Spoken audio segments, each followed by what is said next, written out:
सबसे पहली चीज आती है बेटा आपके पास यहाँ पे रियल नंबर्स। रियल नंबर्स आपके पास देखो दो टाइप के आपके पास नंबर्स होते हैं। एक होता है रियल नंबर और एक कहलाता है इमेजिनरी नंबर। सही है। रियल नंबर्स आपके पास क्या होते हैं? रियल नंबर्स के अंदर आपके पास नेचुरल नंबर्स,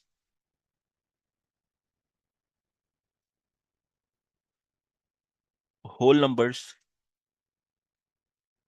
इसी तरीके से आपके पास प्राइम नंबर्स, कॉम्पोजिट नंबर्स, इसी तरीके से इंटीजर्स, देन हमारे पास rational, irrational numbers.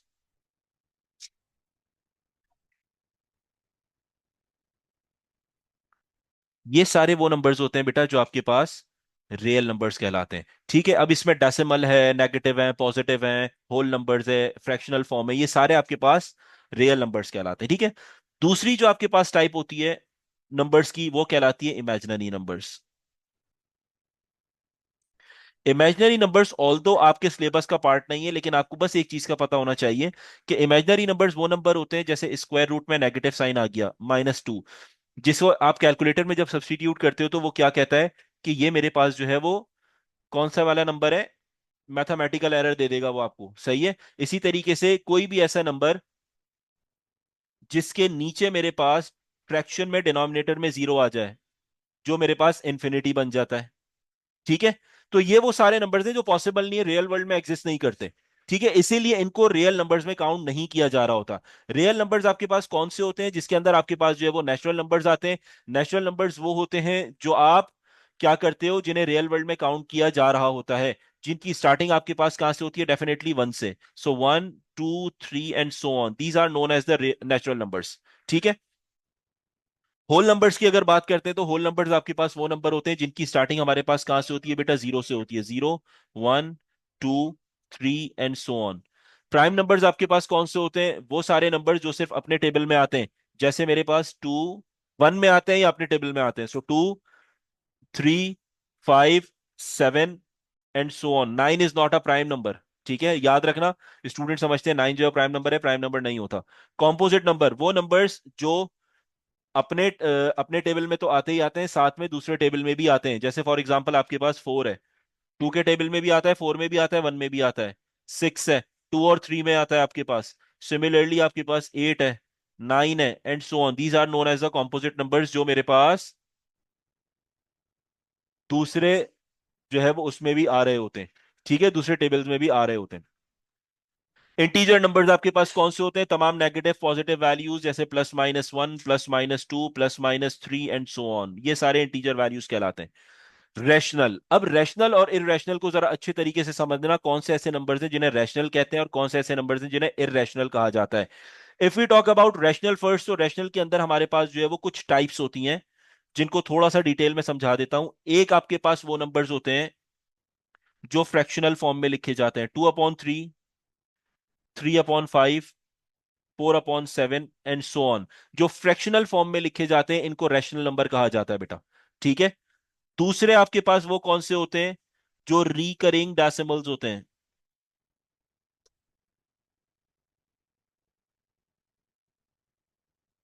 Recurring decimals कौन से होते हैं? जिसके अंदर आपके पास फॉर एग्जांपल कहता है 0.2222, इस तरीके से चल रहा है।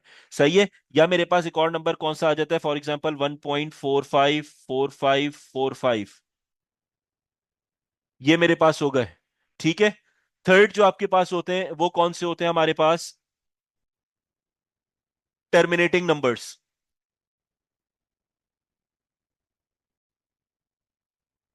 अब टर्मिनेटिंग नंबर्स बेटा कौन से होते हैं? जैसे फॉर एग्जांपल डेसिमल में 0.5, 0.28, 1.45, 3.625, ये सारे वो नंबर्स हैं जो कुछ डेसिमल की हद तक जाते हैं और उसके बाद वहां जाके क्या हो जाते हैं बेटा? टर्मिनेट हो जाते हैं, खत्म हो जाते हैं। ये सारे क्या कहलाते हैं बेटा? रैशनल नंबर्स कहलाते हैं। If we talk about irrational numbers, तो इररेशनल की जो पहली टाइप होती है that is known as surds. जैसे √2, √3, √5, √7, ये सारे वो नंबर्स हैं जो सर्ड्स हैं मेरे पास, ये इर्रेशनल नंबर्स कहलाते हैं। ये याद रखना बेटा, ठीक है? क्योंकि क्वेश्चन जब आपके पास आता है तो वो आपको कंफ्यूज करने के लिए टर्मिनेटिंग वैल्यू भी देगा और ये वाले नंबर भी देगा और पूछेगा कि इसमें इर्रेशनल कौन से हैं। सो यू मस्ट नो कि इर्रेशनल नंबर्स मेरे पास वो होते हैं जो अंडर रूट में लिखे जाते हैं। Terminating numbers are not the irrational number, वो रैशनल नंबर्स कहलाते हैं हमेशा। सही है। अब बात करते हैं पार्ट टाइप टू की। इरेशनल नंबर्स वो नंबर होते हैं जो नॉन टर्मिनेटिंग होते हैं, यानी रुकेंगे नहीं, एंड नॉन रिकरिंग होते हैं, यानी रिपीट भी नहीं होंगे। ये इरेशनल आपके पास होते हैं। जैसे फॉर एग्जांपल पाई, पाई की वैल्यू अभी तक जो हम पढ़ते आए हैं वो हम 3.142 पे स्टॉप हो जाते हैं, 22/7 कहते हैं। तो वो वैल्यू हम यूज करते हैं, बट 3.142 जो है वो खत्म नहीं होता। वो हम जो है वो 3 डेसिमल प्लेस लेते हैं अपनी कैलकुलेशन के लिए, ठीक है? तो पाई जो है उसकी वैल्यू आपके पास 3.142 होती है और उसके आगे भी वैल्यू चल रही होती है। For example 187,625 dot dot dot dot value चल रही होती है। जितनी ज्यादा स्पेस उतनी ज्यादा वो डेसिमल्स आपको शो कर देगा, ठीक है? इसी तरीके से मेरे पास कोई और डेसिमल्स आ गए जो नॉन रिकरिंग और नॉन टर्मिनेटिंग है, जैसे for example 21.318615 dot dot dot चले जा रहा है। सही है, रिपीट भी नहीं हो रहा और साथ साथ क्या है मेरे पास, टर्मिनेट भी नहीं हो रहा, ठीक है? तो ये मेरे पास जो है वो इरेशनल नंबर्स कहलाते हैं, ठीक है? अब इसी के साथ आपके पास कुछ और नंबर्स होते हैं, जैसे आपके पास इवन नंबर्स और odd numbers. If you talk about even numbers, तो इवन नंबर्स कौन से होते हैं बेटा? 2, 4, 6, 8, which are basically divided by two, जो टू से डिविजिबल हो जाते हैं। सही है। ऑड नंबर्स कौन से होते हैं? 1, 3, 5, 7, 9 एंड सो ऑन। ये आपके पास क्या कहलाते हैं बेटा? ऑड नंबर्स कहलाते हैं हमारे पास, ठीक है? अच्छा, अब इसके अंदर हमारे पास, अब अब अगर आपके पास चलते हैं बेटा नेक्स्ट, तो हमारे पास यहां पर कन्वर्जन, ये आपको आनी चाहिए।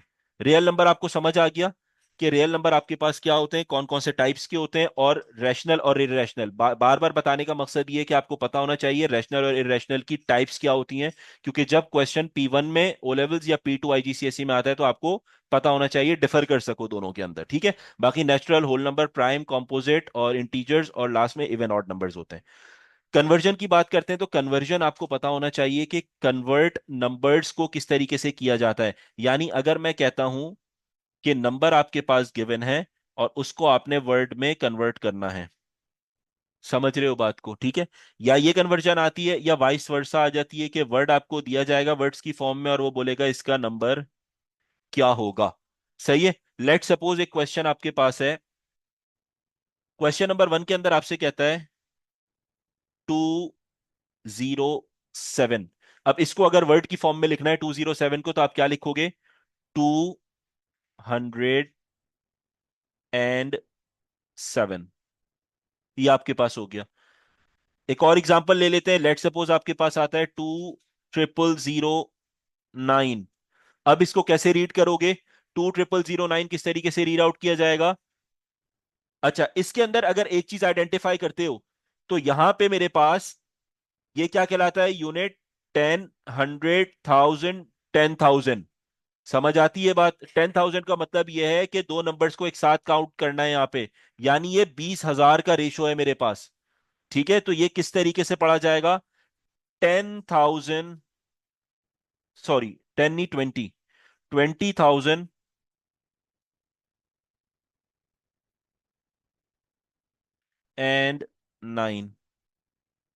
ये आपके पास आ गया। सही है। इसी तरीके से आपके पास लेट सपोज 1007, ये मेरे पास आ गया। इसको कैसे पढ़ोगे? इसको पढ़ने के लिए आपके पास क्या होगा? 1007, ये हमारे पास हो गया, ठीक है? अच्छा, अब ये तो बहुत बेसिक है जिसके अंदर आपको पता है कि अगर मैं थोड़ा सा रीड करता हूं, लेफ्ट हैंड साइड से हम रीडिंग स्टार्ट करते हैं। पहले क्या आता है? यूनिट, फिर आता है 10, 100, थाउजेंड। ठीक है। और फिर आपके पास इस तरीके से 10,000।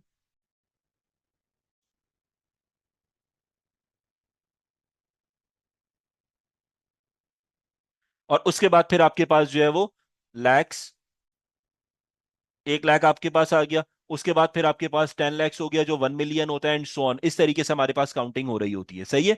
काउंटिंग जहन में रखना कि किस तरीके से होती है। अगेन देख लो, लेफ्ट से आप अपनी शिफ्टिंग जो है वो चेक करोगे। यूनिट, 10, 100, 1000, 10,000, लाख। सही है। यूनिट में आपके पास जो है वो क्या होता है बेटा? 1। सही है, ये मेरे पास हो गया। अब अगर मेरे पास जो है वो 10 आ गया, इसका मतलब ये है कि एक जीरो इंक्लूड हुआ। ठीक है। इसी तरीके से अब अगर मेरे पास 100 है तो इसका मतलब है दो जीरोज इंक्लूड हुए। अगर मेरे पास यहाँ पे 1000 है तो इसका मतलब ये है कि मेरे पास यहाँ पे तीन जीरोज आएंगे वन के साथ। अगर 10,000 है इसका मतलब ये है कि मेरे पास चार जीरोज आएंगे। अगर इसी तरीके से अगर मेरे पास यहाँ पे लाख है तो इसका मतलब मेरे पास पांच जीरोज आएंगे, जो पढ़ा जाता है 100,000। 100,000 बराबर होता है आपके पास 1 लाख के। अब ये लाख था बेटा मेरे पास, उसके बाद आता है 10 लैक्स। ये आपके पास हो गया। ठीक है। 10 लैक्स को दूसरे अल्फाज में मिलियन कहा जाता है। सही है। अगर मेरे पास यहां पे लैख था और लैख में मेरे पास कितने थे? पांच जीरोस थे। तो इसका मतलब है 10 लैक्स में मेरे पास कितने हो जाएंगे? छह जीरोस हो जाएंगे। यानी थ्री जीरोस और तीन जीरोस मेरे पास हो गए। इसके बाद जो आपके पास होता है वो 10 लाख नहीं पढ़ा, 10 लाख के बाद जो होता है वो लाख में नहीं पढ़ा जाता, वो पढ़ा जाता है मिलियन में, क्योंकि हमारे पास ये हो गया 1 मिलियन। उसके बाद आपके पास कितना हो जाएगा? 10 मिलियंस। ठीक है। तो ये हो गया आपके पास 10 मिलियन, जो मेरे पास होता है बेटा 1 करोड़। सही है। इसमें कितने जीरोस आ जाएंगे मेरे पास? अब खुद देखो, 10 लाख में मेरे पास यहां पे छह जीरोस हैं। सही है। तो अब अगर मेरे पास यहां पर मुझे जाना है 10 मिलियंस पे, तो आपकी क्या समझ आता है? सात जीरोस होंगे, आठ जीरोस होंगे? 10 मिलियन, 1 करोड़, कितने होंगे? 10 लाख में छह जीरो हैं, 1 करोड़ में कितने होंगे?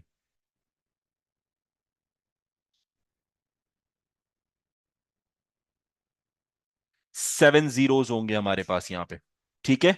तो ये हो जाएगा आपके पास 1, 2, 3, 4, 5, 6, 7। ये हमारे पास हो गया। सही है। अच्छा, 10 मिलियन है मेरे पास। अब मेरा एक क्वेश्चन है, बिलियन क्या होता है? मिलियन से अगर मैं बिलियन की तरफ मूव ऑन करता हूं तो बिलियन आप किस चीज को कहोगे?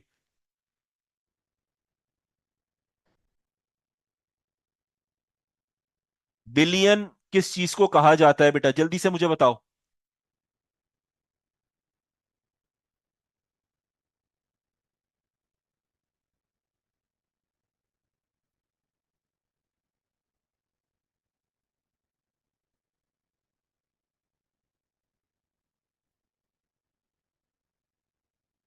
9 जीरोस, दैट्स करेक्ट। बिल्कुल सही है। 9 जीरोस। अगर मेरे पास यहां पे बिलियन की बात की जाती है तो वो मेरे पास होते हैं 9 जीरोस। 1, 2, 3, 4, 5, 6, 7, 8, 9। थोड़ा सा इसे सेपरेट करते हैं, और सेपरेट करते हैं बाय कॉमास ताकि क्लियर हो। ये 3 जीरोस, ये 3 जीरोस। ठीक है। 10 मिलियन के अंदर जिस तरह हमने देखे 7 जीरोस थे, तो 3 जीरोस अलग करते हैं और 4 जीरोस हम अलग करते हैं यहां पर। ठीक है। तो आपको ये पता चल गया कि आपके पास यहां पे कितने होते हैं भाई? 9 जीरोस होते हैं। अब आपको ये कन्वर्जन समझ आती है। अब अगर लेट सपोज मैं आपसे ये कहता हूं, राइट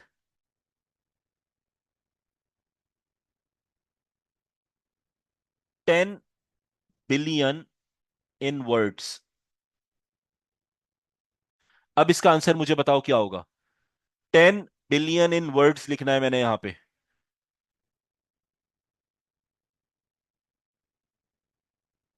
इसका मतलब यह है, बिलियन कितने को शो करता है, समझना बेटा बात को। बिलियन शो कर रहा होता है आपके पास कितने जीरोस को, 9 जीरोस को हमारे पास यहां पे शो करता है बिलियन, करेक्ट।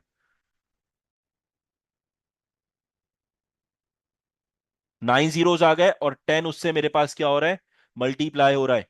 तो इसका मतलब ये 10 तो वैसे ही आएगा, और बिलियन कितने के बराबर होता है, बिलियन होता है मेरे पास 1 और फिर 9 जीरोस, 3, 6, 9, ये हो गया। अब अगर मैं इसको मल्टीप्लाई करूंगा तो मेरा आंसर क्या हो जाएगा, एक और जीरो ऐड अप हो जाएगा, विच मींस कि मेरे पास जो है टोटल 10 जीरोस हो जाएंगे यहाँ पे।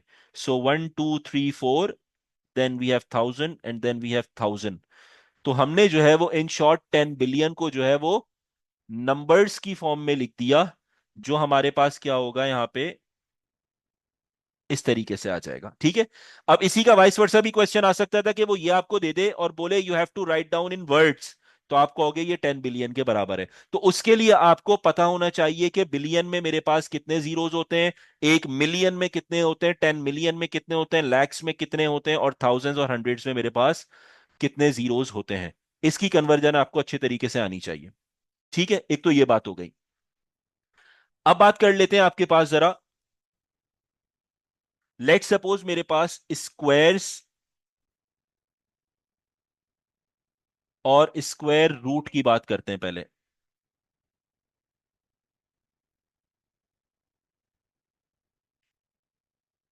बेटा अगर स्क्वायर और स्क्वायर रूट की बात करते हैं तो आपको सबसे पहले एक चीज का पता होना चाहिए कि हमारे पास 1 से लेके 15 तक स्क्वायरिंग आपको याद होनी चाहिए, ये मैं बता दूं आपको।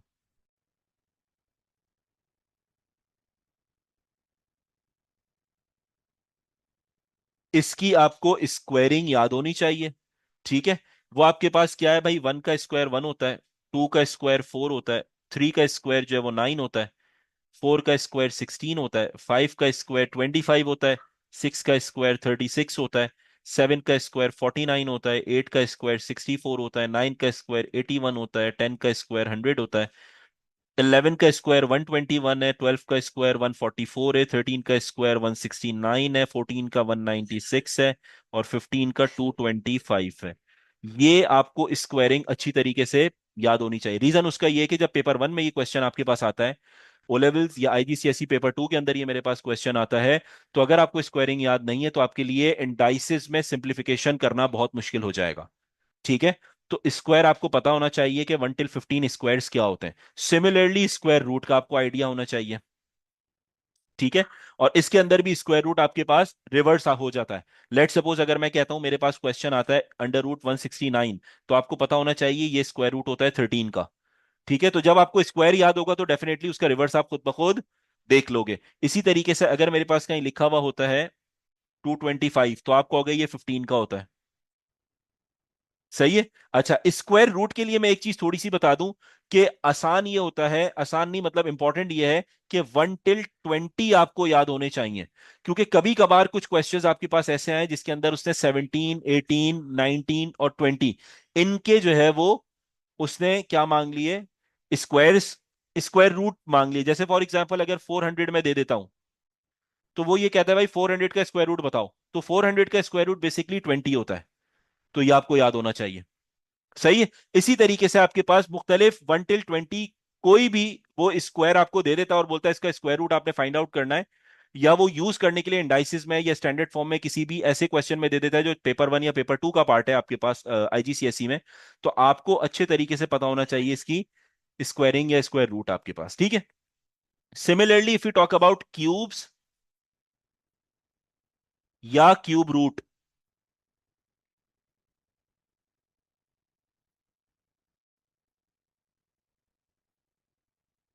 अगर इसकी बात करते हैं तो आपको क्यूब और क्यूब रूट जो है वो पर्टिकुलर नंबर्स के पता होने चाहिए, जैसे 1, 2, 3, 4, 5 एंड 10। ये वो नंबर्स हैं जो मोस्ट कॉमन यूज होते हैं और जो मोस्ट फ्रीक्वेंट जिनके जो है वो क्वेश्चन आपके पास आ रहे होते हैं क्यूब से रिलेटेड या क्यूब रूट से रिलेटेड। ठीक है, तो हमारे पास वन का क्यूब क्या होता है, आपके पास वन होता है। टू का क्यूब आपके पास क्या होता है, एट होता है। थ्री का क्यूब आपके पास क्या होता है, 27 होता है। फोर का क्यूब क्या होता है, 64 होता है। फाइव का क्यूब क्या होता है, 125 होता है। और 10 का क्यूब क्या होता है, 1000 आपके पास होता है। ठीक है, तो यही अगर आपके पास लेट सपोज क्यूब रूट लिखने का तरीका देख लो, स्क्वायर रूट के बाहर जो है वो थ्री लगाएगा। ठीक है, तो क्यूब रूट ऑफ एट अगर आपके पास आ जाता है तो इसका मतलब है इसका आंसर टू है। सही है। अगर आपके पास वो कहता है क्यूब रूट ऑफ 125 है तो इसका मतलब ये है कि फाइव के बारे में बात कर रहा है। ठीक है। अच्छा, अब मैं एक चीज बता दूं, जो मोस्ट कॉमन मिस्टेक आपके पास होती है, स्क्वायर रूट ऑफ 64 और क्यूब रूट ऑफ 64। यहां स्टूडेंट बहुत ब्लंडर कर रहा होता है, क्योंकि वो थोड़ी देर के लिए ये भूल जाता है कि क्यूब रूट के साथ थ्री लगा हुआ है और वो स्क्वायर के साथ उसे सॉल्व कर लेता है। तो स्क्वायर रूट 64 जो होता है वो एट होता है। ठीक है, और क्यूब रूट ऑफ 64 जो है वो क्या होता है, फोर होता है। सही है, तो इस चीज का बहुत ध्यान रखना है कि आपके पास क्वेश्चन में स्क्वायर रूट दिया गया है या क्यूब रूट दिया गया है तो उसकी वैल्यू आप जो है वो वैसे ही अपने पास लिखते हो। तो जो मैं यहाँ पे मेंशन कर रहा हूं नंबर्स, इनको बहुत अच्छे से याद करना। 1 2 3 4 5 and 10 for cube and cube root, इसके क्यूब्स आपको पता होंगे तो क्यूब रूट ऑटोमेटिक हो जाएगा। इसी तरीके से 1 till 15 के स्क्वायर और स्क्वायर रूट अगर कर लोगे 1 till 20 तो और बहुत अच्छी बात हो जाएगी आपके पास। ठीक है, अब इसके कुछ क्वेश्चंस पहले थोड़े से डिस्कस कर लेते हैं और उसके बाद फिर जो है वो अपने नेक्स्ट टॉपिक की तरफ मूव ऑन कर रहे हैं। सही है, पास पेपर क्वेश्चंस आपके पास हैं। सबसे पहले कहता है question number one. Question number one में कहता है you have to solve cube root of 125 minus square root of 1। तो क्यूब रूट ऑफ 125 जो आपके पास होता है बेटा वो क्या होता है, 5। और स्क्वायर रूट ऑफ 4 क्या होता है, मेरे पास 2 होता है, तो आंसर मेरे पास यहाँ पे 3 आ जाएगा। क्वेश्चन नंबर टू की बात करते हैं, कहता है right down the integer values between 2.7 and 5.8। तो मैंने आपको एक चीज ये बताई थी कि इंटीजर वैल्यूज कौन सी होती हैं, ऐसी सारी वैल्यूज जो होल नंबर की फॉर्म में होती हैं, but it can be positive and negative. सही है, डेसिमल्स, फ्रैक्शनल वैल्यू, ये सारी इंटीजर काउंट नहीं होती। तो अगर मैं यहां पे एक चीज देखता हूं कि मेरे पास यहां पे नंबर लाइन की फॉर्म में, थोड़ा सा समझते हैं चीज को, ये 2.7 लिमिट दी हुई है और ये 5.8 दी हुई है। 2.7 से आगे मेरे पास जो होल नंबर की फॉर्म है वो थ्री आएगा, उसके बाद मेरे पास फोर आएगा, उसके बाद मेरे पास फाइव आएगा और फाइव के बाद मेरे पास 5.8 आ जाएगा। तो अगर मैं होल नंबर चेक करता हूं, इससे आगे मेरे पास जो है वो यहां पे सिक्स हो जाएगा, और इससे पहले जो होगा वो मेरे पास यहाँ पे टू हो जाएगा विच इज नॉट इंक्लूडेड। तो मतलब ये हुआ कि अगर मैं इससे आगे की बात करता हूं आपसे, इससे आगे ये काउंट नहीं होगा और इससे पीछे मेरे पास ये काउंट नहीं होगा। तो 2.7 और 5.8 के बीच में जो मेरे पास इंटीजर वैल्यूज आ रही हैं वो कौन कौन सी हैं, 3 4 एंड 5। तो आपके पास यहां पे 3 4 और 5, ये आपके पास आंसर हो जाएगा इसका।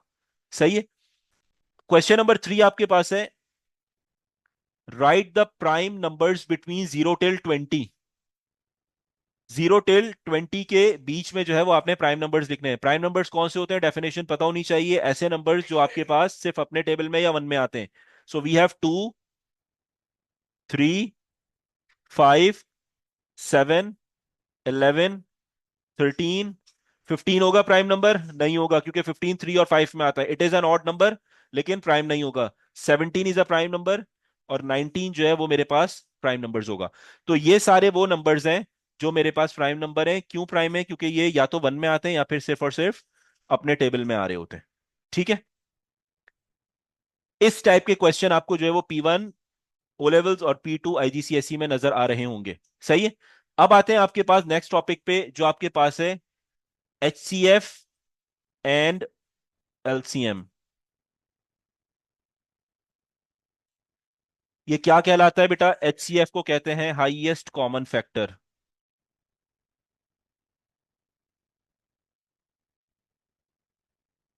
LCM आपके पास क्या होता है बेटा, लीस्ट कॉमन मल्टीपल या lowest common multiple.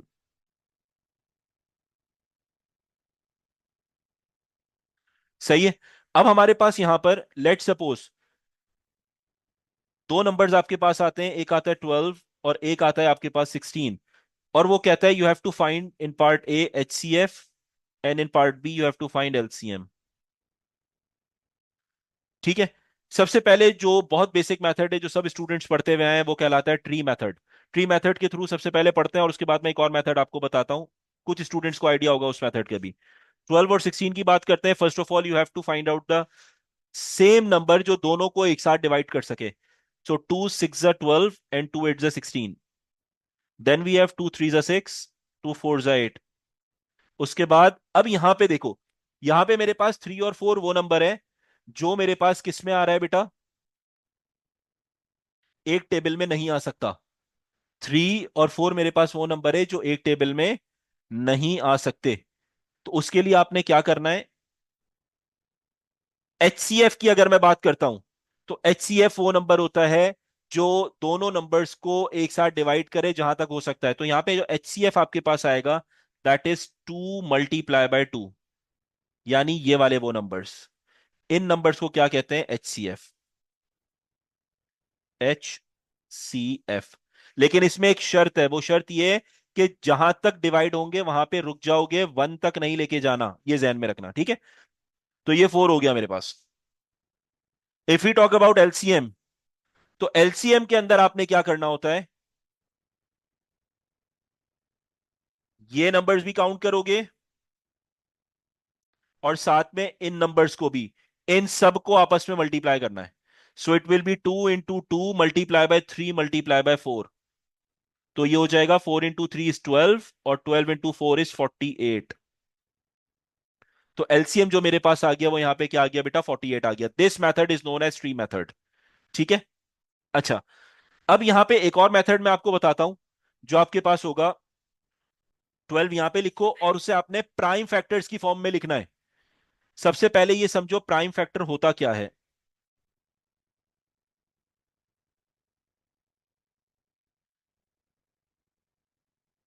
Prime factor समझते हैं पहले। दो चीजें आपके पास होती हैं प्राइम फैक्टर से पहले, भी एक और चीज आती है जो कहलाता है फैक्टर्स। ये क्या चीज होती है, और मल्टीपल्स क्या होते हैं। ये बहुत इंपॉर्टेंट है, बहुत इंपॉर्टेंट है, बार बार कह रहा हूं, समझना अच्छे तरीके से। फैक्टर्स और मल्टीपल्स क्या होते हैं, इसको समझना। लेट सपोज मैं कहता हूं, फाइंड द फैक्टर ऑफ 10, और यहां लिखता हूं फाइंड मल्टीपल्स ऑफ 10। दोनों बहुत अलग अलग चीजें। एक जगह क्या लिख रहा हूं, फाइंड द फैक्टर्स ऑफ 10, और दूसरी जगह क्या लिख रहा हूं, फाइंड द मल्टीपल्स ऑफ 10। सबसे पहले एक बात याद रखना, थोड़ा सा समझाने के लिए नंबर लाइन के थ्रू लेके जा रहा हूं आपको मैं। ये एक मैंने नंबर लाइन बनाई यहां पे, और यहां पे भी एक नंबर लाइन बनाने लगा हूं। आपके पास जो नंबर था वो 10 है, यहां पे लिख लेते हैं, और यहां भी 10 लिख लेते हैं, ठीक है। If you talk about the factors, तो फैक्टर्स आपके पास जो नंबर पूछा जाएगा उससे पहले के नंबर्स को कहते हैं, ठीक है। ये फैक्टर्स कहलाते हैं सारे, सही है। और अगर मैं यहां पे मल्टीपल की बात करता हूं, तो मल्टीपल आपके पास क्या होते हैं, वो नंबर जो इससे आगे के नंबर हैं,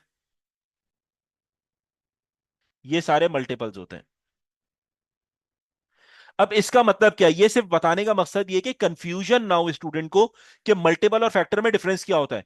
इससे पहले के नंबर का मतलब ये है कि वो सारे नंबर्स जिनके टेबल में 10 खुद आता है, जैसे 2 5। अच्छा, 1 भी होता है, तो ये हो जाएगा 1 2 5 एंड 10 इटसेल्फ। ये कहलाते हैं फैक्टर्स। पहले मैंने एरो से शो इसलिए किया कि वो सारे नंबर छोटे होंगे 10 से, ठीक है। मल्टीपल क्या होते हैं, मल्टीपल वो होते हैं जो 10 के बाद आ रहे होते हैं, यानी 10 के टेबल में आ रहे होते हैं, जैसे 10 20 30 40 एंड सो ऑन। तो ये जो बेसिक कंफ्यूजन होती है, जहां स्टूडेंट बहुत ज्यादा कंफ्यूज होता है कि फैक्टर और मल्टीपल में क्या डिफरेंस है, तो बस ये याद रखना कि वो नंबर्स फैक्टर्स कहलाते हैं जो 10 से छोटे होते हैं और उनके टेबल में 10 आ रहा होगा, यानी पर्टिकुलर नंबर के बारे में अगर पूछा जा रहा है तो वो नंबर दूसरे टेबल में आना चाहिए। इसी तरीके से अगर कोई नंबर है उसके मल्टीपल पूछे जाते हैं तो उस नंबर की क्या पढ़ लो, टेबल पढ़ लो, तो वो आपके पास जो है वो मल्टीपल्स कहलाते हैं, सही। इसी को अगर हम थोड़ा सा क्वेश्चन के थ्रू समझते हैं, क्या कहता है, find factors of let suppose 20, 20 के फैक्टर्स चाहिए। तो इसका मतलब क्या हुआ? इसका मतलब ये मुझे वो सारे नंबर चाहिए जो 20 से छोटे हैं और 20 उनके टेबल में आना चाहिए। सो 1, 2, 4, 5, 10 एंड 20 इटसेल्फ। ये सारे मेरे पास हो गए। ठीक है। इसी तरीके से अगर आपसे कहा जाता है फाइंड मल्टीपल ऑफ 3, 3 का मल्टीपल बताओ। तो 3 का मल्टीपल का मतलब ये कि आपको पता होने चाहिए 3 के टेबल्स क्या होंगे। 3, 6, 9, 12, 15 and so on, these all are the multiples of 3। ठीक है। अब बात करते हैं जरा प्राइम फैक्टर। यहां पे उसने क्वेश्चन में क्या कहा? Find the factors of 20। इसी क्वेश्चन को मैं थोड़ा सा कैरी फॉरवर्ड कर रहा हूं यहां पे। फाइंड द फैक्टर्स ऑफ 3 और यहां पे कह रहा है फाइंड प्राइम फैक्टर्स ऑफ 20। ऊपर वाले पार्ट में क्या कह रहा था? Find the factors of 20। यहां कह रहा है प्राइम फैक्टर्स ऑफ 20। ये देखो और ये सवाल देखो, एक चीज का यहां पे डिफरेंस नजर आ रहा है, क्या? Prime factors. इसका मतलब ये है, मैं ये कह रहा हूं कि ये जो सारे नंबर्स हैं ये प्राइम फैक्टर्स नहीं है 20 के, ये सिर्फ फैक्टर्स कहलाएंगे। प्राइम फैक्टर्स कौन से होंगे? वो नंबर जो 1 में आए या सिर्फ अपने टेबल में आए। तो इस इन सारे नंबर्स में से कौन से ऐसे नंबर हैं जो प्राइम फैक्टर्स हैं? 2 एंड 5, दैट्स इट। तो if someone ask you to write down the prime factors of a particular number, तो आप क्या करोगे? आपने वो सारे नंबर्स ढूंढने हैं जो सिर्फ या तो 1 में आए या उसी टेबल के अंदर आ रहे हो। अब जैसे मेरे पास यहाँ पे 2 है, 2 या तो 1 में आता है या 2 अपने टेबल में आता है। 5 या तो 1 के टेबल में या अपने टेबल में, and these all are the factors of 20 as well. समझ आ रही है बात? ठीक है। अगर मैं यहां पे लिखता 10, सो 10 is not the prime factor, क्योंकि 10 2 के टेबल में, 5 के टेबल में भी आता है। इसी तरीके से अगर 4 लिखता तो 4 2 के टेबल में भी मेरे पास आता है। वो फैक्टर तो है 20 का, लेकिन प्राइम फैक्टर में कंसिडर नहीं किया जाएगा। तो ये जो बेसिक डिफरेंस है ये आपको पता होना चाहिए, कि क्योंकि जब पेपर के अंदर वो प्राइम फैक्टर कहता है तो स्टूडेंट ये मिस्टेक करके आता है कि वो सारे कॉम्पोजिट नंबर के साथ लिख के आ जाता है, इसलिए आंसर जो है वो गलत हो जाता है। तो आपने देखना है कि प्राइम के ऊपर फोकस करना है, कि प्राइम नंबर वो नंबर है जो या तो अपने टेबल में या 1 में आना चाहिए, उसके फैक्टर्स आपने फिर फाइंड आउट करने होंगे। ठीक है। अब चलते हैं आपके पास जरा कुछ और क्वेश्चंस पे एचसीएफ एलसीएम के। लेट सपोज आपके पास आता है फाइंड, अच्छा इसको मैं एक टेक्निक से और बता रहा था, पहले वो देख लो। वो टेक्निक आपके पास क्या थी? नंबर कौन से थे हमारे पास? 12 and 16। Find HCF and LCM of 12 and 16। वो आपने जो ट्री मेथड के थ्रू सॉल्व किया उसमें एचसीएफ का आंसर 4 आ रहा था और एलसीएम का आंसर आपके पास 48 आ रहा था। अब इसको जो एक मेथड से करने लगे वो क्या है? आप यहाँ पे 12 लिखो और 16 लिखो और इसके प्राइम फैक्टर्स लिखो। समझना बात को मैं क्या गया, 12 16 लिखो और क्या लिखो? उसके प्राइम फैक्टर्स। तो ये क्या हो जाएंगे? 2 मल्टीप्लाई बाय 2, ये हो गया मेरे पास। फिर 3, ये प्राइम फैक्टर की फॉर्म में। अब मैं ऐसे भी लिख सकता था इसको 4 into 3, ये भी 12 के बराबर ही होता, लेकिन मैंने क्या लिखना है? नंबर को प्राइम फैक्टर की फॉर्म में लिखना है। सो 2 × 2 × 3 ये लिख दिया। 16 को मैं किस तरीके से लिख सकता हूं? 2 × 2 विच इज 4। अब क्योंकि मेरे पास एक और 4 चाहिए तो मैं आउटसाइड ऑफ दिस लिखूंगा, 3 के नीचे नहीं लिखूंगा, क्योंकि पेयर नहीं बन रही है मेरे पास। ठीक है। अब अगर मैं यहां पे देखता हूं तो एचसीएफ ये कहता है कि वो नंबर देखो जो सब में कॉमन हो। तो वो नंबर कौन सा आ रहा है? ये एक नंबर है और ये 2 है। ये क्योंकि दो ही है ना मेरे पास, 12 एंड 16 दो ही नंबर है, और इन दोनों के अंदर ये वाला 2 और ये वाला 2। तो इसको एक एक दफा लिख लो। 2 × 2 विच विल गिव यू 4। तो एचसीएफ आपको 4 मिल गया यहां पे। If you talk about LCM, तो वो क्या कहता है? भाई जो नंबर आपके पास रिपीट होके आया है उसे एक दफा लिखो। तो मैंने यहां पे लिख दिया 2 × 2। उसके बाद वो कह रहा है कि जो नंबर बच गए उन सारों को लिख लो। सो 3 लिखो, फिर 2 लिखो, फिर 2 लिखो। तो यहां पे हो जाएगा 3 × 2 × 2। तो आंसर आपको मिल जाएगा 48। टू टू ज़ा फोर, फोर थ्री ज़ा 12, 12 टू ज़ा 24, 24 टू ज़ा 48। आपको एलसीएम पता चल गया 48। दोनों में से जो मेथड आसान लगता है वो आप लिख लो। बस जहन में रखना ट्री डायग्राम के अंदर वो सिंपल मेथड है, और यहाँ पे अगर 12 और 16 सॉल्व करते हो तो आपने प्राइम फैक्टर्स की फॉर्म में लिखना है। अच्छा, ये मेथड बताने का मकसद ये है कि कभी कभार वो एचसीएफ और एलसीएम को in the form of variable दे देता है। जब वो वेरिएबल की फॉर्म में आपको देता है ना, तो वेरिएबल तो जो है वो मेरे पास ट्री डायग्राम के अंदर नहीं चल सकता, क्योंकि ट्री डायग्राम में आपने टेबल आपने रीड करना होता है। तो अगर क्वेश्चन मेरे पास फॉर एग्जांपल वेरिएबल की फॉर्म में आ जाता है, तो मुझे सिर्फ और सिर्फ यही मेथड यूज करना है, और उसी के थ्रू अपने आंसर को जो है वो फाइंड आउट करना होता है। ठीक है। अब जरा क्वेश्चन देख लेते हैं एक वेरिएबल की फॉर्म में, ताकि आपको एक चीज क्लियर हो जाए थोड़ी सी। सही है। यहां पर इस क्वेश्चन के अंदर मैं किसी भी तरीके से मैं इसके अंदर जो है वो उस फॉर्म में नहीं जा सकता, ट्री डायग्राम की फॉर्म के अंदर। ठीक है। मुझे यहाँ पे एचसीएफ कैलकुलेट करना है, जिसमें कह रहा है पी जो है वो मेरे पास क्या है, वेरिएबल की फॉर्म है, और क्यू इटसेल्फ जो है वो मेरे पास क्या है, वेरिएबल की फॉर्म है। और वो कह रहा है इन दोनों का एचसीएफ कैलकुलेट करके बताओ। सही है। अब आपने क्या करना है, एक चीज आइडेंटिफाई करनी है। सही है। यहां पे x raise to the power n है, और यहां पे x raise to the power n-1 है। लेट सपोज अगर मैं ये कहता हूं मेरे पास एक नंबर, फॉर एग्जाम्पल, समझना बात को, अगर मैं कहता हूं मेरे पास 10 रुपए हैं, 10 रुपीज हैं, तो इसका मतलब यह है मेरे पास जो है वो उन 10 रुपए के अंदर एक से लेके 10 तक सारे नंबर्स इंक्लूडेड हैं। लॉजिक समझना बेटा।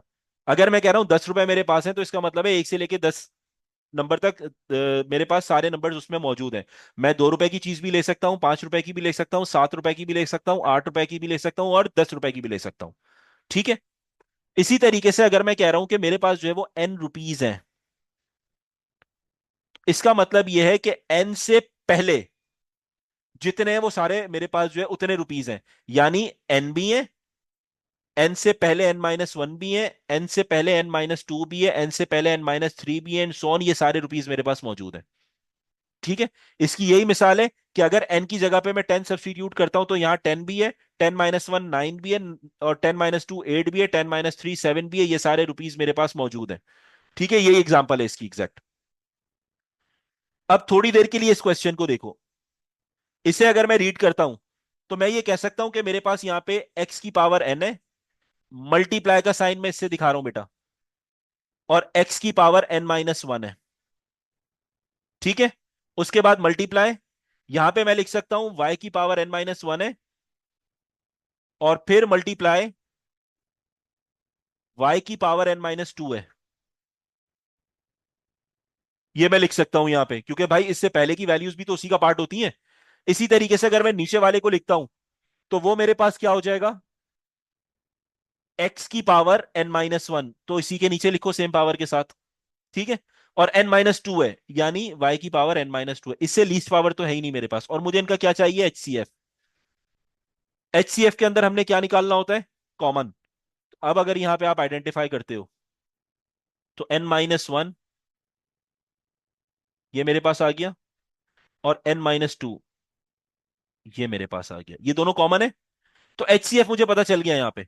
क्या पता चला, एचसीएफ जो मेरे पास यहां पर है, that is x raise to the power n-1 multiply by y raise to the power n-2। ये मेरे पास जो है वो एचसीएफ का फाइनल आंसर आ जाएगा। सही है। तो जब भी इस टाइप का वेरिएबल का क्वेश्चन आए, तो आपने आइडेंटिफाई ये करना है जो सेम मेरे पास यहां पे वेरिएबल है उनकी पावर्स में कितनी शिफ्टिंग आ रही है। तो जो लोएस्ट पावर आपके पास है, वो आपके पास कॉमन होगी दोनों के अंदर। ठीक है। तो वही आपके पास जो है वो आंसर बन रहा होगा एचसीएफ के अंदर। ठीक है। तो n-1 जैसे यहां पर है, जिस तरह मैंने एग्जांपल देके समझाया कि भाई मेरे पास अगर 100 रुपए हैं, तो 100 रुपए का मतलब ये एक से लेके 100 तक सारे उसमें डिजिट्स आ रहे हैं, 99 भी, 98 भी, 50 भी, 40 भी, 37, 58 जो भी। ठीक है। इसी तरीके से अगर n रुपीस की बात करेंगे, तो इसका मतलब n और उससे प्रीवियस सारी वैल्यूज उसी का पार्ट है, n-1 n-2 n-3 n-4 and so on. तो ये जो वेरिएबल की जब फॉर्म आती है ना, तो स्टूडेंट से एचसीएफ फाइंड आउट नहीं हो रहा होता। फिर प्रॉब्लम सबसे ज्यादा बड़ी हो जाती है कि अब इसका एचसीएफ किस तरीके से यहां पे हम कैलकुलेट करेंगे। तो एचसीएफ इस तरीके से निकाला जाता है कि आपने इसके प्रीसीडिंग यानी प्रीवियस वैल्यू रखी, और ये ऑलरेडी इसकी छोटी वैल्यू है, वाई एन माइनस वन है मेरे पास, इससे एक वैल्यू और छोटी करेंगे तो एन माइनस टू मेरे पास हो जाएगा। सही है, तो आपने देख लिया दोनों में कॉमन क्या आ रहा है, और वो आपने जो है वो एच सी एफ की फॉर्म में यहाँ पे लिख देना, दैट्स इट। थोड़ा सा एक चीज को क्लियर करते हैं जिसमें स्टूडेंट्स को प्रॉब्लम हो रही है, find factors of Q if Q is equals X raise to the power N. ठीक है, अगर X raise to the power N है तो इसके फैक्टर्स मेरे पास क्या बनेंगे, तो आप क्या लिखोगे, एक्स की पावर एन, एक्स की power n minus one, x की power n minus two, x की power n minus three, these all are known as the factors of q. ये सारे क्या कहलाएंगे, क्यू के फैक्टर्स कहलाएंगे, याद रखना है इस बात को। ठीक हो गया, सही है। अब इसका मतलब यह है कि मेरे पास यहां पर अगर चेक करो, अगर मैं ये कहता हूं कि एक और मेरे पास नंबर है, if p is equals X raise to the power n minus two, ये मेरे पास है, और आपसे कहा जाता है find H C F of Q and P. तो आप क्या लिख रहे हो, आपको ये पता है कि यार अगर मैं क्यू के फैक्टर्स बनाता हूं तो एक्स की पावर n है, उसके बाद एक्स की पावर मल्टीप्लाई करके लिख लेते हैं, एक्स की पावर n माइनस वन है, देन मल्टीप्लाई एक्स की पावर n माइनस टू है, देन मल्टीप्लाई एक्स की पावर n माइनस थ्री है, और multiply by n minus four है, एंड सो ऑन है। इस तरीके से मेरे पास है, सही है। अच्छा, अब यहां पर हमारे पास ये जो आपके पास है, एक्स की पावर क्या है मेरे पास यहाँ पे n माइनस टू है, तो इसका मतलब ये है p इज इक्वल्स एक्स की पावर n माइनस टू मेरे पास यहां पर है, n माइनस टू के नीचे n माइनस टू आ गया। अगर मैं और पीछे जाऊंगा तो इसका मतलब है x minus three, x minus four, x minus five, ये सारी मेरे पास ऑलरेडी जो है वो बनेंगी, सही। अब आपने ये आइडेंटिफाई करना है कि अगर मैं यहां से ऑनवर्ड जाता हूं तो सारे नंबर्स, और यहां से ऑनवर्ड जाता हूं तो वो सारे के सारे नंबर्स हैं जो मेरे पास HCF का पार्ट बनेंगे, जो दोनों में आ रहे हैं, जैसे इसमें भी आ रहा है, इसमें भी आ रहा है, और आगे आ रहा है। तो आपने इससे आगे नहीं जाना, रीजन उसका यह है कि जो लास्ट लिमिट आपके पास गिवन है P की, वो मेरे पास n माइनस टू है, तो आप इससे आगे नहीं जाओगे, सही है। और Q को एक्सपेंड क्यों किया, ताकि मेरे पास एक हाईएस्ट कॉमन फैक्टर निकल के आ सके, इस वजह से जब मुझे पहला हाईएस्ट कॉमन फैक्टर मिल गया, इससे आगे मैं मूव ऑन नहीं करूंगा। तो अगर मैं यहाँ पे P और Q का हाईएस्ट कॉमन फैक्टर लिखूंगा तो मेरे पास जो है वो क्या हो जाएगा, HCF एक्स की पावर n माइनस टू, ये मेरे पास जो है वो आंसर आ जाएगा। फ्रैक्शन एक ऐसा नंबर होता है जिसके अंदर हमारे पास क्या होता है, डिनोमिनेटर और न्यूमरेटर।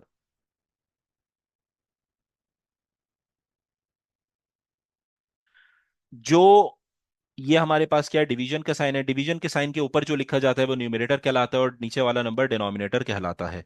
ठीक है, फॉर एग्जांपल हमारे पास टू अपॉन फाइव, तो टू यहाँ पे जो है वो क्या हो गया, न्यूमरेटर हो गया, और फाइव आपके पास डिनोमिनेटर हो गया, ठीक है। अच्छा, अब इसके अंदर आपने जो है वो देखना है कि हमारे पास कुछ टाइप ऑफ फ्रैक्शंस होते हैं, जिसके अंदर आपके पास होता है प्रॉपर फ्रैक्शन, एक होता है इम्प्रॉपर फ्रैक्शन, एक होता है मिक्स्ड फ्रैक्शन। इन तीन टाइप के फ्रैक्शंस का आपको आइडिया होना चाहिए। अगर मेरे पास प्रॉपर फ्रैक्शन है तो यहां हमेशा numerator is greater than the denominator, sorry, lesser than the denominator, यानी न्यूमरेटर छोटा होगा और डिनोमिनेटर बड़ा होगा। इसकी मिसाल आपके पास कैसे होगी, इसकी मिसाल आपके पास आ जाएगी, एग्जांपल ले लेते हैं, टू बाय फाइव, न्यूमरेटर छोटा है, three upon seven, four upon 11, and so on, ये सारे वो नंबर्स हैं जो क्या कहलाते हैं, प्रॉपर फ्रैक्शंस कहलाते हैं। ठीक है। इम्प्रॉपर फ्रैक्शन की अगर बात करते हैं तो इम्प्रॉपर फ्रैक्शन के अंदर आपके पास बेटा denominator should be lesser than the numerator, this time denominator क्या होगा, वो छोटा होगा, न्यूमरेटर बड़ा होगा। यानी मेरे पास नंबर्स क्या हो जाएंगे, नंबर्स आप लिख लो अपने पास, eight upon five, eleven upon two, fifteen upon seven, ये सारे वो नंबर्स हैं जो इम्प्रॉपर होते हैं, ठीक है। अब आपने ये सीखना है कि अगर मेरे पास इम्प्रॉपर नंबर आ गया तो improper is not the suitable answer, in appropriate कहा जाता है इसको। तो इसके लिए आप क्या करोगे, just convert it into the mixed fraction, mixed fraction में इसे कन्वर्ट करना होता है, सही है। अब मिक्स्ड फ्रैक्शन में कैसे कन्वर्ट होता है, लेट सपोज मेरे पास था फ्रैक्शन फोर अपॉन थ्री, ये मेरे पास क्या है, इम्प्रॉपर फ्रैक्शन है। क्यों इम्प्रॉपर है? क्योंकि न्यूमरेटर यहाँ पे बड़ा है और डिनोमिनेटर छोटा है। अब आप इसे नॉर्मल डिवाइड करोगे तो ये थ्री जो है, जो डिनोमिनेटर में है वो आउटसाइड ऑफ द ब्रैकेट आता है और न्यूमरेटर हमेशा इनसाइड आता है। सो थ्री वन जा थ्री। और ये जो कहलाता है बेटा, माइनस करोगे, this is known as reminder.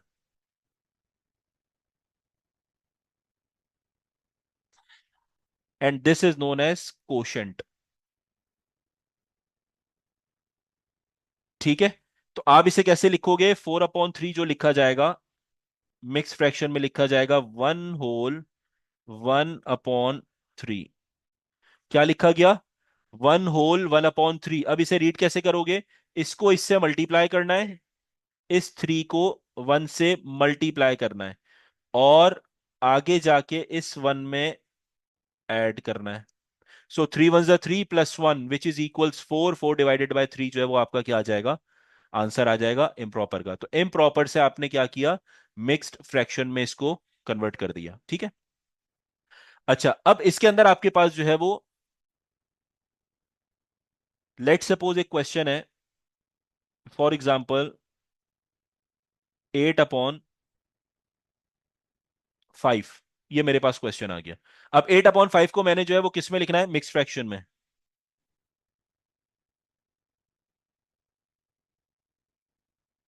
So divide करेंगे इसको। याद रखना जो डिनोमिनेटर होता है वो आउटसाइड आता है, न्यूमिनेटर इनसाइड आता है। 5 1 जा 5। पीछे क्या बच गया? 3 बच गया जब सब्ट्रैक्ट किया आपने। सही है। तो अब इसे कैसे लिखोगे? 1/3/5। ठीक है। अब क्योंकि ये मैं एक तरीका बता रहा हूं, वहां तो ऊपर ये था कि वन और वन था तो समझ नहीं आता कभी कभार कि कौन सा वाला नंबर कहां आ रहा है। लेकिन यहां 1/3/5 है, तो एक बात याद रखना, यहां पे हमेशा जो हो ये आपके पास होता है, ये हमेशा कोशेंट होता है, ये हमेशा आपके पास रिमाइंडर होता है, और नीचे वो नंबर है जो आपके पास डिनोमिनेटर में ऑलरेडी होता है। सही है क्वेश्चन के अंदर। तो अब अगर मैं इसे रीड करता हूं तो किस तरह करूंगा? 5 1 जा 5, ये मल्टीप्लाई होगा। 5 1 जा 5 +3, तो टोटल क्या बन जाएगा? 8/5। ठीक है। इसी तरीके से अगर आपके पास एक और क्वेश्चन आता है, 15/7। अब इसको डिवाइड करना है। 7 डिनोमिनेटर में है, बाहर आएगा। 15 मेरे पास न्यूमिनेटर में है, अंदर जाएगा।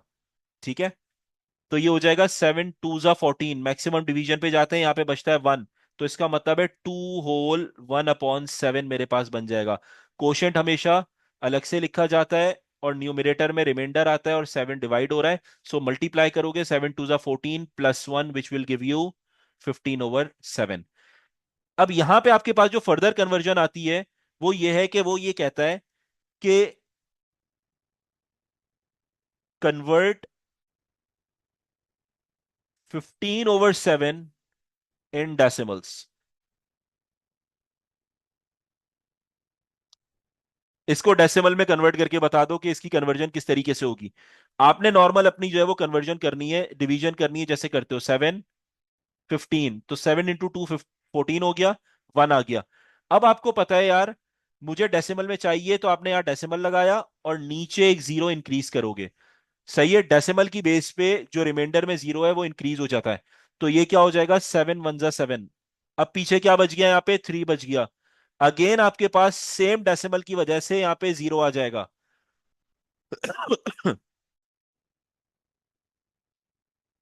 7 4 जा 28। क्या बच गया? 2 बच गया मेरे पास। अगेन डेसिमल की वजह से मेरे पास क्या आ जाएगा? जीरो आ जाएगा। 7 2 जा 14।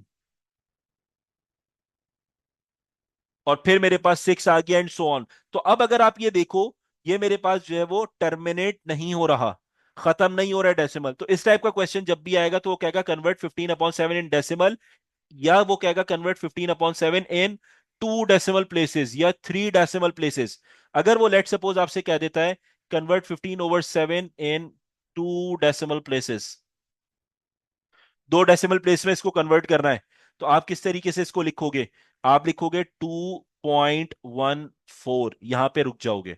ये आपके पास जो है वो 15/7 किस में कन्वर्ट हो गया? डेसिमल में कन्वर्ट हो गया। ठीक है, बात समझ आती है? सही है। अच्छा, अब एक सवाल आता है वाइस वर्सा। आपसे ये कहता है कन्वर्ट 0.15 इन फ्रैक्शन। अब उसने क्या कहा, डेसिमल में क्वेश्चन दे दिया और आपसे कह रहा है कि आप उसे फ्रैक्शन में कन्वर्ट कर दो। तो आपने क्या किया, सिंपल बेसिक रूल बता रहा हूं, याद रख लेना। सिंपल क्या करो, 0.15 जो भी नंबर है उसके नीचे वन लगाओ पहले।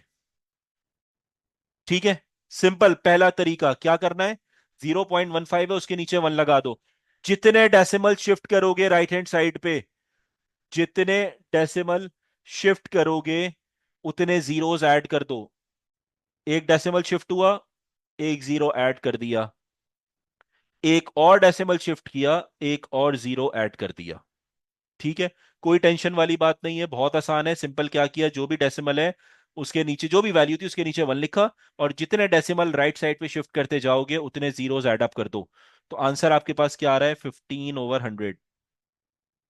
ये मेरे पास आ गया। अब इसे फर्दर सिंप्लीफाई कर लो, 5 की टेबल से, 5 3 15, और ये हो जाएगा if I am not wrong 5 2 10 और ये 20। तो फाइनल आंसर आ रहा है तुम्हारे पास 3/20, which is basically the proper fraction. तो इसे तुम्हें मिक्स्ड में कन्वर्ट करने की जरूरत नहीं और होगा भी नहीं। ठीक है, क्योंकि रिमाइंडर नहीं बच रहा होगा तुम्हारे पास, इसीलिए जो है वो आपने प्रॉपर फ्रैक्शन में ऐसे ही ड्रॉप करोगे। अगर आंसर जो है लेट सपोज इम्प्रॉपर फ्रैक्शन में आता तो उसे मिक्स्ड फ्रैक्शन की फॉर्म में कन्वर्ट करके लिखना होता है। क्लियर हो गया? अच्छा, अब आता है एक और सवाल कर लेते हैं। कन्वर्ट लेट सपोज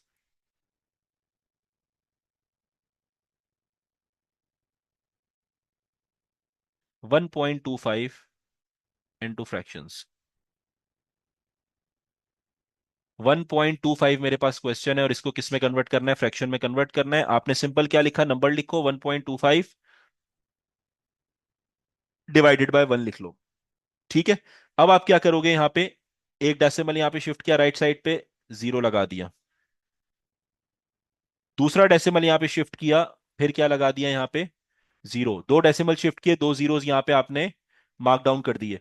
अब आप क्या करोगे, ये क्या बन गया मेरे पास, 125 डिवाइडेड बाय 100। अब आप इसे जो है वो सिंप्लीफाई कर लो 5 के टेबल से। तो ये क्या हो जाएगा, 5 के टेबल से, 5 2 और 5 5 25, 5 125 हो गया, और ये 20 हो गया। उसके बाद 5 5 25, 5 4 20, आंसर आ रहा है 5/4। This time 5/4 is a mix fraction. Mix fraction है, इसको आपने कन्वर्ट करना है किसके अंदर बेटा, सॉरी इम्प्रॉपर फ्रैक्शन है, मिक्स फ्रैक्शन में से कन्वर्ट करना है। तो ये हो जाएगा 4 और 5। 4 डिनोमिनेटर में, outside of the square root आएगा, सो 4 1 4। पीछे क्या बच गया, 1। ये कहलाता है कोशेंट, क्यू से लिख देते हैं, ये कहलाता है रिमाइंडर, आर। पहले हमेशा कोशेंट लिखा जाता है, तो आप क्या लिखोगे, 1। और फिर रिमाइंडर आता है न्यूमरेटर में, तो 1 आ गया, और डिवाइडेड बाय 4। तो 1/1/4 जो है वो फाइनल आंसर आ जाएगा इन द फॉर्म ऑफ फ्रैक्शन। 1.25 का आंसर आ जाएगा। सबसे पहले तो ये समझते हैं कि बेटा रिकरिंग डेसिमल होता क्या है। एक ऐसा डेसिमल जो रुकता नहीं है, जो नॉन टर्मिनेटिंग होता है और वो चलता जाता है। सही है, और रिकरिंग का मतलब है वो ऐसे नहीं चल रहा हैphazard, वो एक पर्टिकुलर पैटर्न पे पर्टिकुलर नंबर रिपीट हुए जा रहा है, वो रिकरिंग कहलाता है। फॉर एग्जाम्पल आपके पास 0.2 2 2 2 और ये रिपीट हो रहा है, इसको लिखने के दो तरीके होते हैं। या तो वो क्वेश्चन ऐसे देगा 0.2 और 2 पे बार लगाएगा, दिस शोज द रिकरिंग। ठीक है, दूसरा वो क्या कह सकता है, 0 या इक्वल करके ही लिख लो, 0.2 और उसके ऊपर डॉट लगाएगा। ये दोनों तरीके होते हैं रिकरिंग को डिफाइन करने के लिए। ठीक है, जिस नंबर पे बार या डॉट नहीं होता इसका मतलब वो पर्टिकुलर नंबर रिपीट नहीं हो रहा, और जिसके ऊपर होता है बार या डॉट इसका मतलब वो नंबर मेरे पास रिपीटिशन में चल रहा है। ठीक है। अच्छा, अब इसी तरीके से अगर मेरे पास कहीं लिखा हुआ होता है फॉर एग्जाम्पल 0.45 और उसके ऊपर बार लगा हुआ है, तो इसका मतलब यह है कि दोनों के दोनों नंबर रिपीट हो रहे हैं, 0.45 45 45 एंड सो ऑन। ये मेरे पास हो जाएंगे। अगर कहीं मेरे पास लिखा हुआ है 1.231 और डॉट लगा हुआ है सिर्फ 3 और 1 के ऊपर, तो इसका मतलब यह है कि 1.2 ऐसे ही है, और 3 1 3 1 3 1 3 1 रिपीट हुए जा रहा है, लाइक दिस। सही है, तो सबसे पहले तो आपको पढ़ना आना चाहिए कि क्वेश्चन किस तरीके से या किस तरीके से हमें देखना है उसे। सही। अब आते हैं पहले क्वेश्चन पे। क्वेश्चन नंबर वन आपके पास है 0.4 बार। लेट सपोज ये क्वेश्चन आता है, इसका मतलब ये हुआ कि आप जो है वो 0.4444 एंड सो ऑन, ये मेरे पास है। इसको हमने किस में लिखना है? इसको वो कहेगा right in form of fraction. Fraction की फॉर्म में इसको लिख दो। सही है। तो फ्रैक्शन में लिखने के लिए सबसे पहले तो आपने ये करना है कि 0.444 को एक वेरिएबल सपोज कर लो। स्टेप्स याद रखना बेटा, ताकि कंफ्यूजन ना हो। सबसे पहले क्या करोगे? वेरिएबल सपोज करोगे x is equal 0.4444 and so on. ये आपके पास हो गया। उसके बाद आपने ये देखना है कितने नंबर रिपीट हो रहे हैं। एक नंबर है जो रिपीट हो रहा है, यानी 4 ये जो रिपीट हुए जा रहा है। तो आप क्या करोगे? अगर एक नंबर रिपीट हो रहा है तो आप मल्टीप्लाई बाय 10 करोगे। If you called it as equation number 1, तो आप क्या करोगे? Multiply equation 1 bye 10। 10 से मल्टीप्लाई करोगे तो ये क्या बन जाएगा? 10x बन जाएगा। और 10 का मतलब ये 10 मल्टीप्लाई बाय 0.444 का मतलब ये कि एक डेसिमल राइट पे शिफ्ट हो गया। तो इसका मतलब ये बनेगा 4.444 एंड सो ऑन। इसे कह दो इक्वेशन नंबर 2। ये हो गया इक्वेशन नंबर 2। दो इक्वेशंस आ गई। अब आपने क्या करना है? सिंपल, इन्हें दोनों को सब्ट्रैक्ट करना है। नेक्स्ट स्टेप ये होगा सब्ट्रैक्ट वन इक्वेशन 1 फ्रॉम 2। तो आपके पास क्या हो जाएगा यहाँ पे? 10x इक्वल्स 4.444 डॉट डॉट, इसी तरीके से x इक्वल्स 0.4444। अब अगर इसको सब्ट्रैक्ट करेंगे तो यहाँ पे x के साथ कोई कोफिशिएंट नहीं है, इसका मतलब 1 है। तो 10 में से एक जाएगा तो आंसर क्या आएगा? 9x इक्वल्स 4 में से 0 जाएगा तो 4 आएगा, और बाकी आगे सारे सब्ट्रैक्ट होके 4 0 0 0 0 बन जाएंगे। ये बन गए हमारे पास। तो फाइनल जो आंसर आया, अब 9 मल्टीप्लाई हो रहा है एक्स के साथ, राइट साइड पे आके डिवाइड होगा, तो एक्स का फाइनल आंसर आ गया 4/9। यानी हमारे पास जो एक्स 0.444 के बराबर था वो अब हो गया 4/9 के बराबर। इसका मतलब हमने डेसिमल, रिकरिंग डेसिमल से उसे हमने फ्रैक्शन में कन्वर्ट कर दिया। क्रॉस चेक कर सकते हो बेटा, क्रॉस चेक कैलकुलेटर पे अभी कर सकते हो कि 4/9 क्या 0.444 के बराबर होता है या नहीं होता। Just give me the answer in the chat box जल्दी से।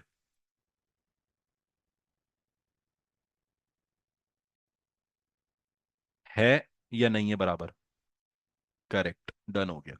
अच्छा, अब आते हैं आपके पास, लेट से मेरे पास एक सवाल आता है 0.25 दो डॉट्स। ये क्वेश्चन मेरे पास आ गया और आपसे कहते हैं convert it into fraction. Fraction में इसको कन्वर्ट कर दो। तो इसे कन्वर्ट करने के लिए सबसे पहला काम आपने क्या करना है? यहाँ पर एक वेरिएबल सपोज किया x is equal 0.252525 dot dot dot. ये आपके पास हो गया। सही है। अब आप नेक्स्ट स्टेप में क्या करोगे? आपने क्या देखा कि यहाँ पे दो नंबर ऐसे हैं जो रिपीट हो रहे हैं। मैंने ये बताया था जब एक नंबर होगा तो आपने क्या करना है? एक नंबर रिपीट हो रहा होगा तो मल्टीप्लाई बाय 10 करोगे, दो नंबर हो रहा है तो मल्टीप्लाई बाय 100 करोगे, तीन नंबर हो रहा है मल्टीप्लाई बाय 1000 करोगे। ये रूल याद कर लो। If single number is repeating, multiply का साइन है, multiply it by 10। If double number is repeating,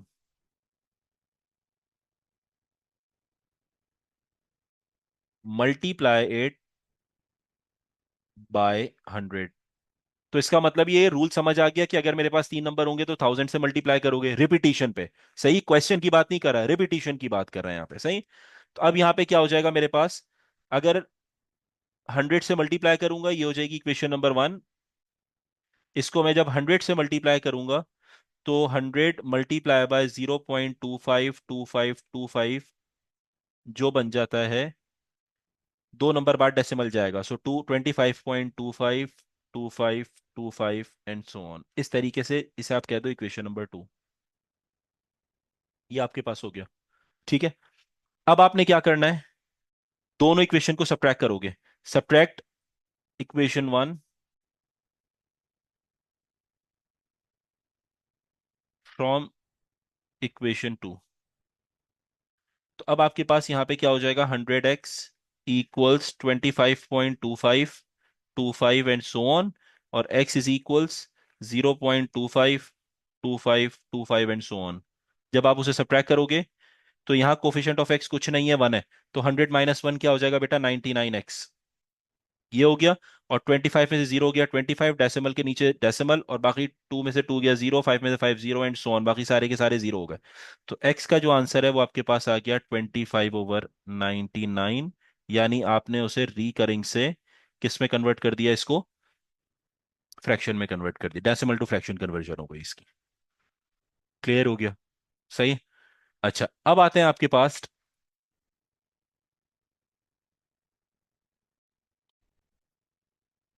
next question पे। सही है।